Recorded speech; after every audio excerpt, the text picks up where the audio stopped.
Hey guys, back for another round of Just the Tips with Dakota Kev for 17.2. We just did this entire video and it took us 17 minutes and we realized none of you guys would watch it, so now we're doing it again and it's going to be shorter. Hopefully. So wow man, Dave guys brought the dumbbells back the second time. I was very surprised, to be honest. Normally they stick to the same movements that we train all year round because there's a level of finding the fittest on earth and then throwing like some random stuff to him, and like, let's just say Dave Crasher said 17.3 is archery, you know? I might be a really fit dude, but I can't shoot a bow and arrow. That's not really necessarily gonna be a test of fitness for me. That's more of a test if I suck at shooting a bow and arrow. But I still think this is kind of cool, this wad. The wad itself is some dumbbell lunges with the dumbbells in the front rack, walking lunges, followed by dumbbell cleans, followed by dumbbell lunges, followed by dumbbell cleans, and then 16 toes tomorrow. 2 rounds of that. Then you can do 2 more rounds, or as many rounds, but the next 2 rounds are 16 bar muscle-ups instead of toes to bar. Then, after those, you go back to the toes to bar, and you have 12 minutes to do as many of that as you want, or as you can. Cool, okay? Anything to add? No, I mean, that's not for the workout. Yeah, it's just a workout. I mean, it's going to be muscle-ups. I mean, that's what's going to be the limiting factor. Yeah. So, it's going to be a bar muscle-up workout, guys, and in the scale version, it's going to be a pull-up workout. Gotta say, I'm a little bummed that it's pull-ups. I don't know if there's a better way they could have done it. I get it. But I feel your guys' pain if you don't have pull-ups. One thing to know, we make you guys do strict pull-ups in class because we want you to have the static strength before going to dynamic stuff. But since we are for a competition here, I'll allow you to kip. So you can get your first kipping pull-up. Just get your chin over the bar, and cool, that's awesome. And then maybe you can get a few more. But yeah, I think it's a bar muscle-up and pull-up limiter. Wow. yeah, don't get disheartened. You know, if you don't have pull-ups, you don't have bar muscle-ups, you're on the edge. Neither of those 2 things, you know, as part of that. But you know, see what you can do on game day. But definitely don't get bummed out if you can't hit it. Okay, it's not the time necessarily to do it. So, yeah. Well, it might be the time. It's negative Kev, dark Kev. I was trying to be positive. Is that negative? What do you guys think? Leave it in the comments. Let us know. I think it was negative. Anyway. Still chubby. Hey guys, I don't think you'll get your first bar muscle up or pull up on 17.2. Kev. Alright guys, so the wad, we're going to go over the 4 movements on ways you can do them a little more efficiently. I'm going to start with dumbbell lunges. Mainly, I want to lunge through the heel.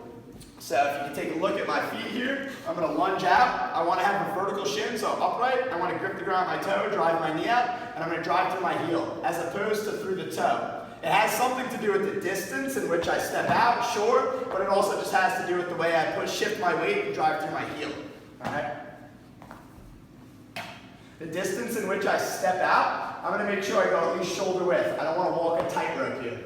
Elbows, these dumbbells are super heavy. Holding them out here is a lot of tension. I think elbows collapse close to you with the dumbbells resting on your shoulders. Okay, this way they're really driving through your body weight and not being held. I do think over time, we saw Boz go like this. I think this weekend we're going to see a bunch of different techniques. You're welcome to find out which one suits you best. The one that makes you have to activate as little as possible, especially because you're going to be using your arms later in the wad, is going to be the best one. Dumbbell cleans.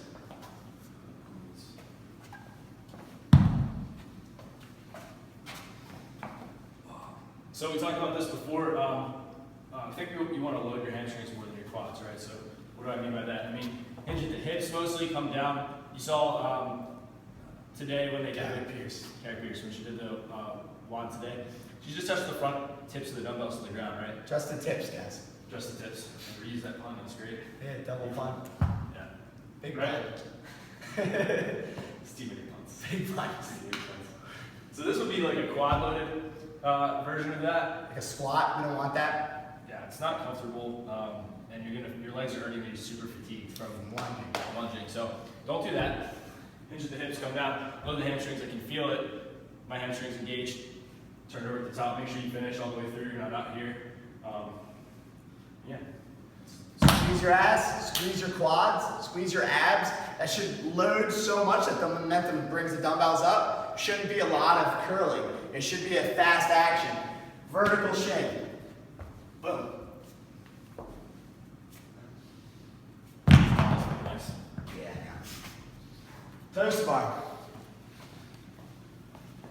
A couple things I'm doing my toast bar, guys. Big knuckles on top of the bar. These knuckles, not these knuckles. These knuckles. I have small hands, like a carny, and so I'm gonna have to fight for that position every single time. I re-grip.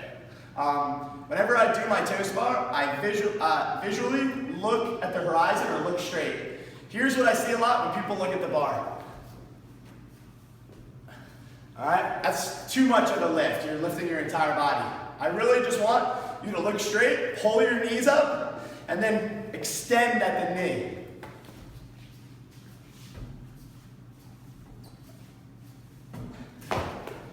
All right, guys. Also, another thing that's going to help you is to break these up because we want to keep the heart rate down. We don't want to tax the grip. We don't want to burn out the lats because we need everything for bar muscle-ups.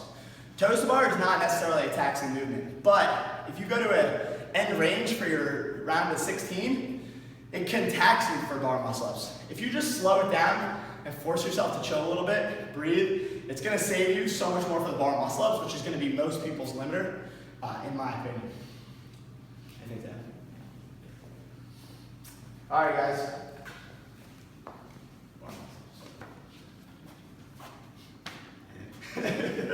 Oh, bar muscle up. So, 16.3 last year, power snatch, bar muscle up workout.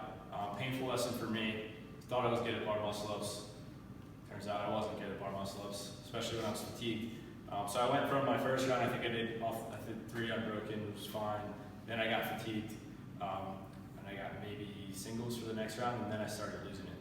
It was terrible, like really, really bad for me. I mean, normally I feel like I'm good at them. And that's the lesson I'm taking into this workout today or tomorrow. I'm not gonna redline. I'm gonna take my time on these things. Even though I could do toast bar, like you said, unbroken. I'm not. I'm gonna do 2 sets of 8 for each of those, and I'm gonna go to that edge, but not go quite there on the other movements as well. I'm gonna try to get through as many muscle ups as I can. I think that's gonna be my game, my personal game on this. Yeah, I think I'm going to break them up as well. Me and Kev were talking about what we think somebody who's good at bar muscle-ups are. And that opinion can vary. In our gym, somebody who's good at bar muscle-ups is generally somebody who can do bar muscle-ups. It's a high-skill thing. I think in the CrossFit game, somebody who's good at bar muscle-ups can do 3 sets of 15 unbroken, with a minute rest in between those sets. So it varies, I think most people are going to get stopped in the bar muscle-ups, so I'm going to break them up into small sets. Generally, if I have a tendency, if I can do a big set right off the bat, I completely smoke myself for concurrent reps, so it'd be much smoother if I just did less and did small sets, like sets of 2, 3, 4, whatever is easier for you guys. One last thing. I showed, in the competitors thing, I showed a picture of the way I broke down the last log. It didn't really work. I was also sick, so it didn't really go by the pace I wanted to go on. But I really think that if I visualize my heat, I can see the person across from me that I think is around my skill level, another person who might be a little bit better, somebody who I maybe want to beat, I get pumped up. And I think it's very easy to race them through the cleans and all that kind of stuff and then completely destroy myself for the bar muscle-ups. So I really think as a competitor, it's not going to pay to do that. It's going to pay to just have your own pace. I would write out how long you think these cleans are going to take you, how long the toes bar are going to take you, how long you think the lunges are going to take you, and have little time things set up throughout the round so you kind of know where you're at. And then you can kind of look at it and say, okay, this leaves me, if I go at this pace, this leaves me 5 minutes to do bar muscle-ups. Maybe the first round, maybe the second round, depending on how good you are. And you can kind of go off that. I can very easily see somebody get into the bar muscle-ups a minute before somebody else, but being so fatigued that minute didn't really do anything for them, and the person who was a minute behind actually does better because they're less fatigued, because doing bar muscle-ups while redlining is very hard. But it does depend on your skill level. I do think that if you're somebody who can crush bar muscle-ups, like let's say you can do a set of 16 bar muscle-ups, get through that first round of bar muscle ups and then plan for that second round to be that way.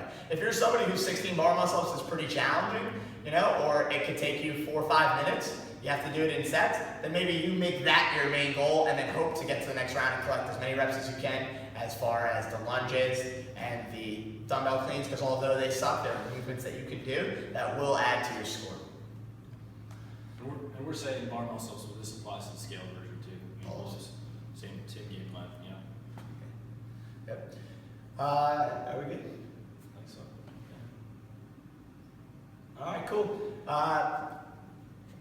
See you guys tomorrow.